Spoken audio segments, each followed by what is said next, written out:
Hello students, मानव प्रकृति पर Machiavelli के विचार के कंटिन्यूशन के अंदर हम आज आगे ये देखेंगे कि मैकियावेली जो ये कह रहा है कि मनुष्य के अंदर सभी कमियां हैं, वह पापी है, कपटी है, वह स्वभाव से दुष्ट है और वो किसी भी तरीके से अपने आप को जब तक उसको लाभ की आशा न हो तब तक वह किसी की भी और के लिए कार्य करने के लिए उद्यत नहीं होता है। तो हम ये देखते हैं कि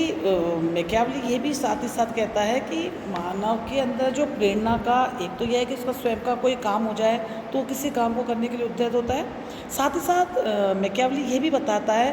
कि मनुष्य के अंदर एक सत्ता और धन प्राप्ति की अविरल इच्छा है और वह अपने जीवन में अच्छी अच्छी चीज़ें प्राप्त करना चाहता है और जितनी मात्रा में वो उन्हें प्राप्त कर सकता है वह उतनी ज़्यादा मात्रा में उन्हें प्राप्त करता रहता है और इसमें वह कोई सीमा नहीं रखता है, चाहे इसके लिए संघर्ष और प्रतिद्वंदिता की स्थिति उसके पास में हमेशा बनी रहे। तो अगर हम देखते हैं कि अगर प्रत्येक व्यक्ति या समाज का प्रत्येक मानव अगर अधिक से अधिक प्राप्त करने की इच्छा रखेगा और इसकी कोई इच्छाओं की अगर कोई सीमा नहीं होगी तो ऑब्वियसली सोसाइटी के अंदर संघर्ष की स्थिति बनेगी, अराजकता की स्थिति बनेगी और ऐसी स्थिति के अंदर यह आवश्यक हो जाएगा कि कानून की शक्ति के द्वारा मानव को प्रतिबंधित किया जाए, नहीं तो समाज में अव्यवस्था फैल जाएगी। तो इसी बात को आगे बढ़ाते हुए इसलिए वो मैकियावेली कह रहा है कि सुरक्षा तभी संभव होगी जब तक शासन सुदृढ़ है। वह कह रहा है कि साधारण जनता को सुरक्षा चाहिए और इसलिए वह कानून के द्वारा लगाई हुई जितनी बाधाएं होती हैं उनको सहज व स्वीकार भी कर लेता है। क्यों? क्योंकि उसकी पहली जो मूल इच्छा है वो तो ये है कि उसको सत्ता और धन की प्राप्ति हो जाए। तो हॉब्स की भांति मैकियावेली भी मानव दूसरों के साथ सहयोग करने के लिए कब तत्पर होता है? जब उसके लगता है कि अगर समाज के अंदर अराजकता बहुत ज़्यादा फैल जाएगी, युद्ध की स्थिति हो जाएगी और उसको अगर सिक्योरिटी नहीं मिलेगी सोसाइटी के अंदर, इसलिए मैकियावेली लिखता है कि मनुष्य जो है वो शासक की आज्ञाओं को भी इसलिए ही से स्वीकार कर रहा है क्योंकि वो जो शासक है वो उसको सुरक्षा प्रदान कर रहा है। तो हम ये देखते हैं कि जहाँ यूनानी विचारक प्लेटो और अरस्तु के लिए कॉपरेशन मानव का एक आवश्यक गुण है या उसका स्वाभाविक गुण है, वहाँ मैकियावेली के लिए मनुष्य में से सुरक्षा की शर्त ही एक ऐसी चीज़ है जिसके द्वारा वह मर्यादित होता है या वो अपनी लिमिट्स के अंदर रहता है। तो हम ये देखते हैं कि मैकियावेली कह रहा है कि प्रेम और भय दो ऐसी शक्तियाँ हैं जिनके द्वारा मानव को वश में किया जा सकता है। लेकिन वो कह रहा है कि जहाँ प्रेम का प्रभाव अच्छा होता है वहाँ भय में आज्ञा होती है, डर होता है।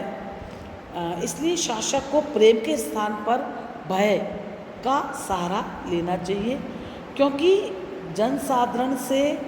वह आज्ञाकारिता की या कुछ अच्छाई या प्रेम की अपेक्षा कर रहा है तो वह गलत होगा। इसलिए वो अपने शासक को कह रहा है कि उसके शासक को स्नेही प्रेम का भाव नहीं रखना चाहिए बल्कि उसे भय युक्त वातावरण क्रिएट करना चाहिए।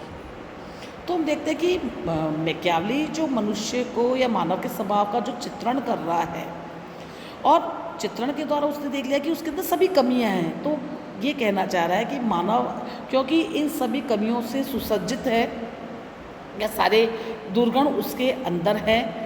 तो अब इन सब को रेगुलेट करने के लिए या सोसाइटी के अंदर एक जस्ट सोसाइटी बनाने के लिए या सोसाइटी के अंदर एक सामंजस्य बनाए रखने के लिए ये आवश्यक है कि एक ऐसा शासक हो या ऐसा एक स्ट्रॉन्ग लीडर सोसाइटी के अंदर हो शासक के रूप में, जो सभी नागरिक चूँकि वो सभी खराब हैं और उन सभी खराबों में से अगर उनको एक रखना है और राष्ट्र के अंदर शांति और व्यवस्था बनाए रखनी है, सोसाइटी के अंदर एक ऑर्डर स्थापित करना है, तो ये आवश्यक होगा कि जो शासक है वो एक ऐसे भय वाले वातावरण का निर्माण करे जहाँ डर पैदा करे और कानून इस तरह के बनाए, यानी कि कुल मिलाकर के एक निरंकुश शासक की आवश्यकता को महसूस कर रहा है। तो हम ये देखते हैं कि मानव प्रकृति संबंधी जो मैकियावली के विचारों जिनका हम डिस्कस अभी कर रहे हैं, कुछ बातें या कुछ निष्कर्ष निकल करके हमारे सामने आते हैं। पहली बात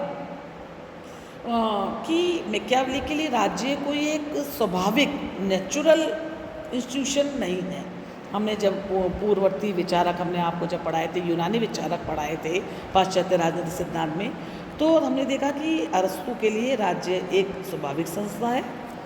और मनुष्य राजनीतिक और सामाजिक प्राणी है और वो समाज में रह के ही अपने आप को सुरक्षित महसूस करता है। लेकिन जब हम इधर आधुनिक युग की तरफ बढ़ते हैं तो हम ये देखते हैं कि मैकियावली के लिए राज्य का उद्भव बाय चांस, जो मनुष्य को सुरक्षा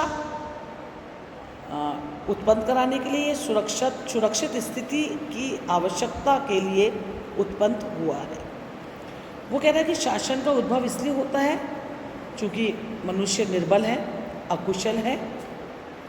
और किसी राज्य सत्ता के अभाव में वो अपने आप को बचा नहीं सकता है और अपने राज्य को आक्रमण से भी नहीं बचा सकता है। तो इसलिए वो कह रहा है कि राज्य उसके लिए कोई स्वाभाविक संस्था नहीं है, कोई नेचुरल नहीं है, बल्कि एक बनावटी कृत्रिम रूप से बनाई गई या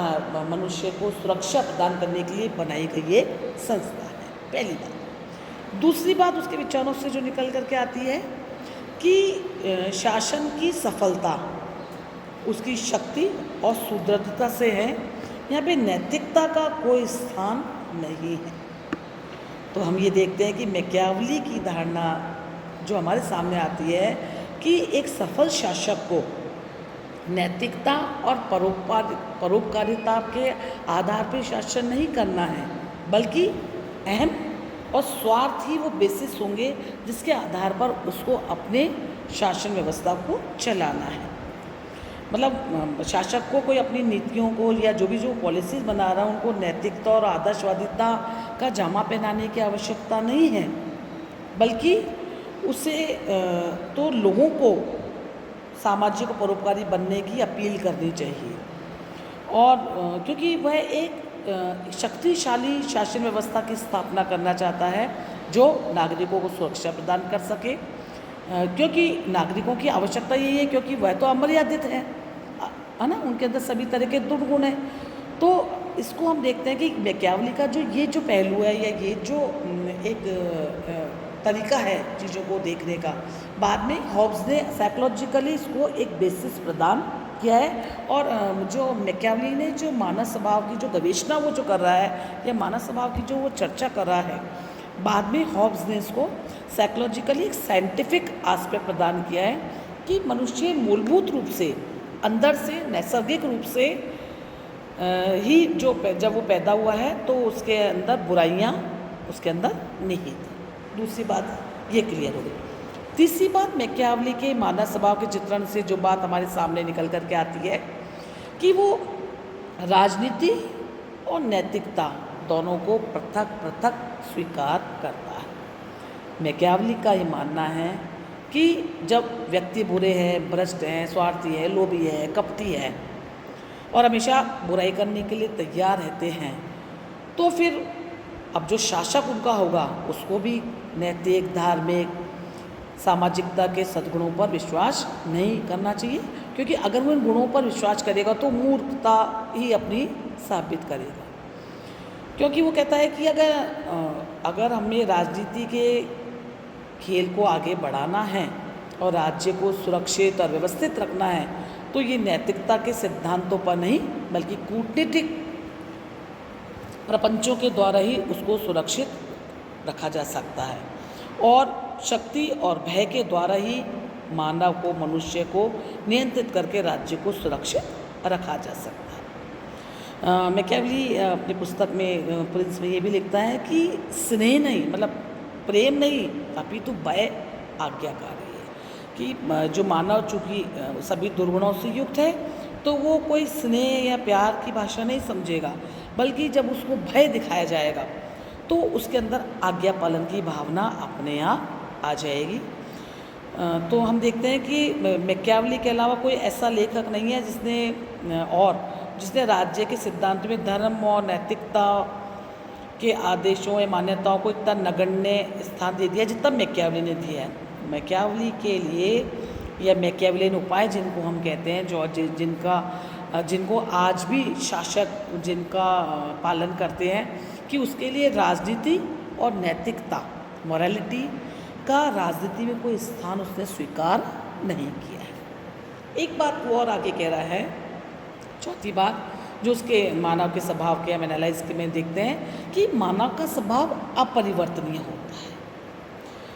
जबकि हमने जो पूर्ववर्ती यूनानी विचारक देखे वो क्या मानते हैं, प्लेटो, अरस्तु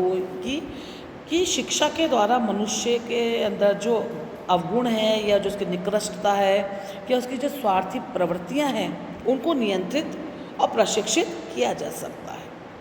लेकिन इसके विपरीत मैकियावली की धारणा यह है कि मनुष्य हमेशा से ही स्वार्थी, लोभी, कपटी रहा है और युगों युगों तक रहा है, और ये ऐसी अंतर्निहित उसके अंदर जो बुराइयां हैं जन्म से ही हैं